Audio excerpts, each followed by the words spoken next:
and that follows, parang I serve as the role model. Role model. Sorry. Role model ng organization. Kumbaga, kung ano ako, yun yung i-upload ng mga VPs and dire-diretso yun sa mga members. I think that as a president, I first should set a certain direction, overall thrust for the organization. Of course, setting this direction has to be made with your executive board and your AVPs na rin ideally. And it's also your job to ensure that sinusundan po ito. So you supervise yung mga efforts na ginagawa nila ng org. So yun basically. Making sure that may effective management, yung execution, implementation. Okay, you guys remember the suggestion of Chris when we met? So for everybody's benefit, one suggestion was that, kasi as the org grows, let's say you now have, 300 plus members, diba? It actually becomes very hard to tap into the potentials of everybody. And bottom line, it becomes harder to actually manage the org. So alam ko medyo natanong na to kanina, but I'd like you, both of you, to actually expound more your views on this. What is your view on cutting down the number of members of MISA? Let's say from 300 down to 150 members now. My view on that. I don't think it's really a bad idea. It's better that way, with less people to manage. Mas ma-make sure mo na maganda yung pag-manage mo niya, mas quality yung services, yung output na ginagawa mo at ng organization, ng members mo. It doesn't mean naman po kasi na we're shunning away our other MIS majors kung hindi ka pwede maging MISA member. So parang, wala kang kwenta. Hindi man ganun. But parang ang sinasabi lang namin na we think now, for instance, you could still join the org next year, but this year I guess we'll focus more on these other people who could perhaps next year help you develop you too. So parang ganun po. Para sa akin, this is a good opportunity for our members to be more competitive. Like for example, kasi kung di ka naman member ka lang sa pangalan, di ka naman sa GA, kumbaga pa ako GA or any event, parang ano pang ginagawa mo sa loob ng organization. Pwede siguro na yung MISA, nag-serve siya doon sa MIS community kahit hindi siya MISA member. Para sa akin, magandang idea to na pwede i-consider for next year. Ayun. Okay, at a follow-up question. So, binagsak mo na yung number, medyo pareho naman kayo na sinasabi na ang 3 lives sa bawasan mo yung number of members, di ba?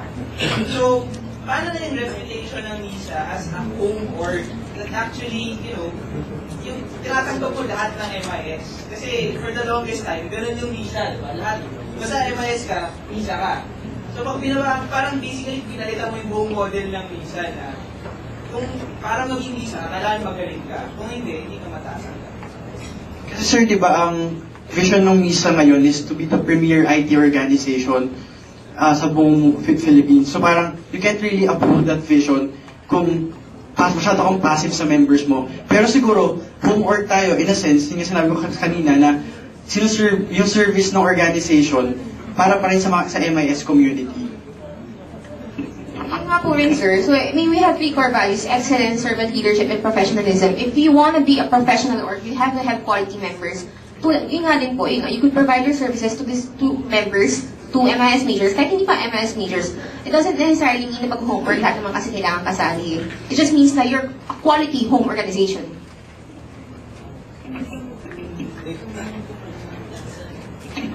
Okay. Rate your opponent's platform from 1 to 10, and then justify the score. Rate my opponent's platform? I'd rate it,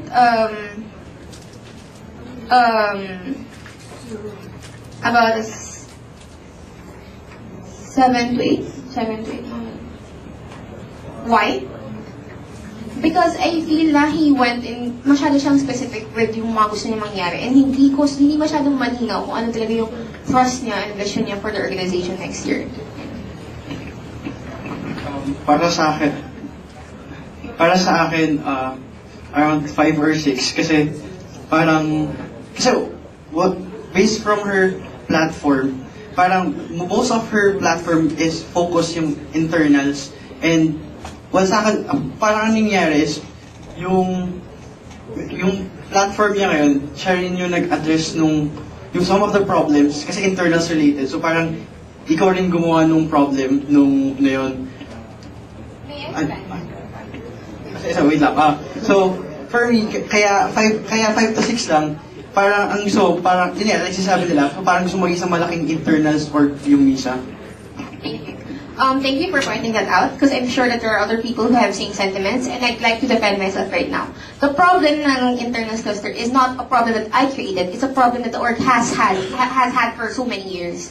It's just the problem with that is that hindi nabibigyan ng pansin. Kaya hanggang ngayon, yun pa rin ang problema natin. That's why as president, given na ito ang focus ko, gusto ko sana, unti-unti kahit paano, malutas sa itong problema na to. Kasi mahirap ang isang organization na walang member formation, hindi siya structured.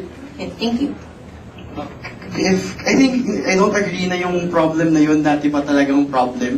Kasi considering na, for example, yung term nila Marvin, hindi naman naging problem masyado yung members. Unlike ngayon na parang even yung mga members hindi pupunta sa iba nating event. Kasi like for example, yung mga transfer event or yung first transfer event parang hindi masyadong pupunta. Before naman, marami talagang pumupunta. Ang problem nito, as I have consulted with other previous presidents and previous EP officers, is that hindi siya isang problem talaga siya noon pa man. Kahit nung panahon nila Ibet, panahon nila Don, panahon nila Beb ba yun or something, yung other president. Siguro mas nag-increase yung member involvement ng panahon ni Marvin, pero yun nga, it was just temporary. The thing is yun nga, ibig sabihin, hindi pa talaga nalulutas ang problema ng org nito. Plus, naging very involved ang members last year because, not only because of our batch, but significantly because of our batch. Dahil nagkataon na ng panahon ni Yvette, naging very tutok sila sa members, yung sa relationships, kaya tayo na-engganyo mag-active. Pero yun, hindi, yung panahon naman ni Marvin, parang hindi, medyo okay yung ginawa ni Marvin, but I guess, hindi na-carry over sa administration this year, kaya hindi tayo naging ganun katutok sa members.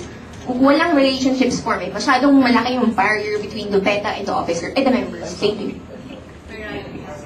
Supposing it's February 2011 and you're at the end of your term, what would be your rating? What would be your legacy to the organization? Ang gusto kong, I can say what could be my legacy be, but ang gusto kong mangyari, legacy ko sa org is that maging mas mapilang mga members yung point ng pagiging isang MISA member, kung ano ba ibig sabihin ng pagiging isang MISA member, meaning kailangan na-inculcate within you yung advocacy ng org, yung core values niya. So, hindi yung parang member lang ako kasi MIS major ako. Sana ganun. I mean, if not completely, but somehow leading to that. Yun. Thank you. Para sa akin, siguro after my term, siguro ang gusto kong ma-approve ng mga members ay maging more competitive. Like, kasi minsan, ang nangyari, kailangan lang natin matapos yung term na to, kailangan magawa lang natin yung normal na ginagawa ng isang organization. Para sa akin, for next year, dapat mas aggressive yung organization, mas competitive siya. Parang, pag sinabing MISA, ay, yan yung organization na parang laging on the go, parang laging ready na mag-participate. Parang ganun.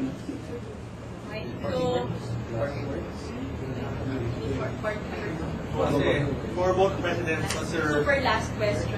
what's your message for each other na? And honestly, I have nothing against naman kay Gen Z. Kasi kung sino naman talaga manalo, siguro it's for the best pa talaga for me siya.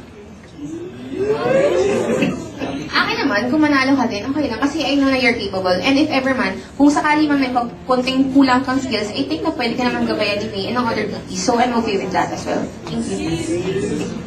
I don't wanna miss you, sorry. So with that, thank you for attending our